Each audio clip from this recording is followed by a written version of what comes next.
Hi friends, ഞാൻ അലൻജോ jersey. കൂട്ടുകാർക്ക് അലൻജോ അക്കാദമിയിലേക്ക് സ്വാഗതം. ഇന്ന് ഞാൻ വന്നിരിക്കുന്നത് ഹാരപ്പൻ ജനതയുടെ അധികാരവും ഭരണവർഗവും എങ്ങനെയായിരുന്നു എന്നതിനെ കുറിച്ചും ഹാരപ്പൻ ജനതയുടെ ചരിത്രകാരന്മാരുടെ പങ്കിനെ കുറിച്ച് പഠിക്കുന്നതിനും വേണ്ടിയാണ്. അധികാരവും ഭരണവർഗവും. നഗരങ്ങളിലെ ഭരണാധികാരം. സൂചനകൾ: മോഹൻജദാരോവിലെ വലിയ കെട്ടിടങ്ങൾ, ഹാരപ്പയിൽ നിന്ന് കണ്ടെടുത്ത ചുണ്ണാമ്പുകൽ പ്രതിമ, അധിവാസ കേന്ദ്രങ്ങളുടെ സ്ഥാപനം, നഗരാസൂത്രണം, ധാന്യപ്പുരകൾ, ദൂരദേശ വ്യാപാര ബന്ധങ്ങൾ, അഴുക്കുചാൽ സമ്പ്രദായം, മൺപാത്രങ്ങൾ, ഇഷ്ടികകൾ എന്നിവയുടെ സമാനത, അളവ് തൂക്കങ്ങൾ, മുദ്രകൾ എന്നിവയുടെ സമാനത, തൊഴിലാളികളുടെ വിന്യാസം. ഭരണാധികാരിയെ സംബന്ധിച്ച വ്യത്യസ്ത വാദഗതികൾ.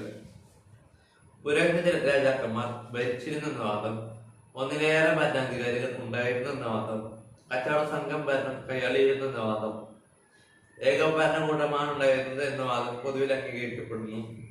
ഭരണാധികാരികൾ ഉണ്ടായിരുന്നില്ലെന്ന വാദം. ഹാരപ്പൻ സംസ്കാരത്തിന്റെ അന്ത്യം. വ്യത്യസ്ത വ്യാഖ്യാനങ്ങൾ.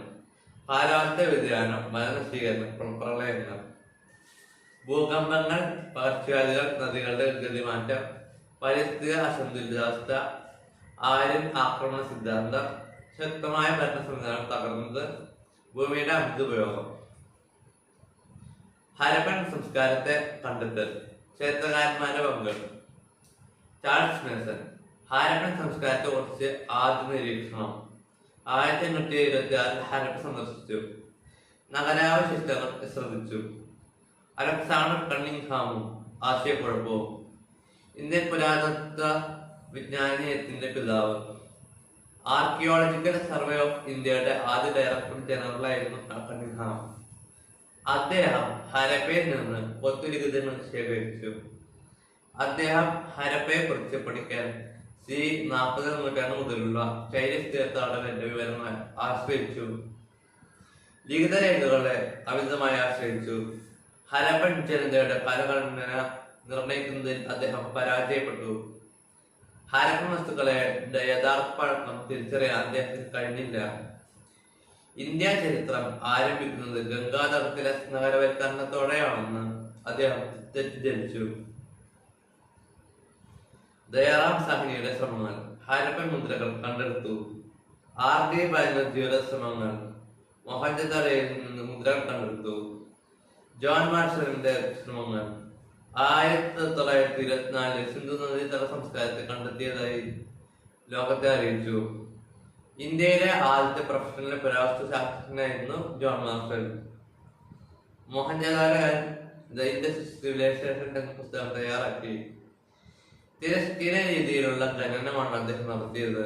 അതിനാൽ ചരിത്രാവശിഷ്ടങ്ങൾ നഷ്ടപ്പെട്ടു പോകാൻ ഇടയായി. മോർട്ടിമർ വീലറുടെ ശ്രമങ്ങൾ.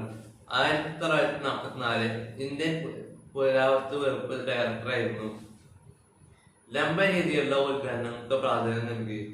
ഹരപ്പൻ സംസ്കാരത്തിന്റെ പതനത്തിന് കാരണം ആര്യൻ ആക്രമണമെന്ന് വാദിച്ചു. RS ബിഷ്തിന്റെ ശ്രമങ്ങൾ.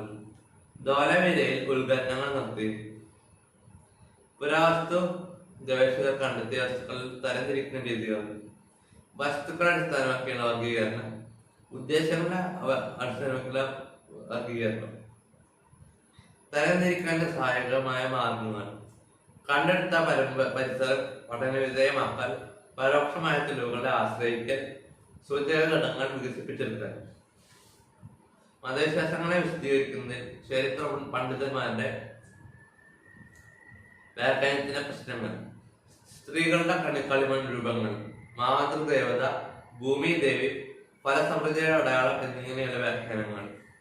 പുരുഷ പ്രതിമകൾ, പുരോഹിത രാജാവ്, മതപരമായ പ്രാധാന്യം എന്നിങ്ങനെയുള്ള വ്യാഖ്യാനങ്ങൾ.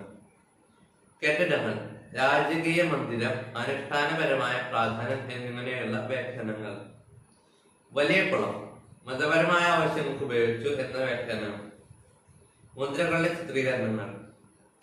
സസ്യങ്ങളുടെ ചിത്രീകരണം വൃക്ഷാരാധനയായി വ്യാഖ്യാനിക്കപ്പെട്ടു. മൃഗങ്ങളുടെ ചിത്രീകരണം മൃഗാരാധനയായി ചിത്രീകരിക്കപ്പെട്ടു. ത്രിമുഖ പുരുഷരൂപം, യോഗി, ആദിമശിവൻ, പശുപതി എന്നിങ്ങനെ വ്യാഖ്യാനിക്കപ്പെട്ടു. കോൺ ആകൃതിയുള്ള ശിലാരൂപങ്ങൾ. ലിംഗാരാധനയെ കുറിച്ചുള്ള വ്യാഖ്യാനങ്ങൾ. Thank you.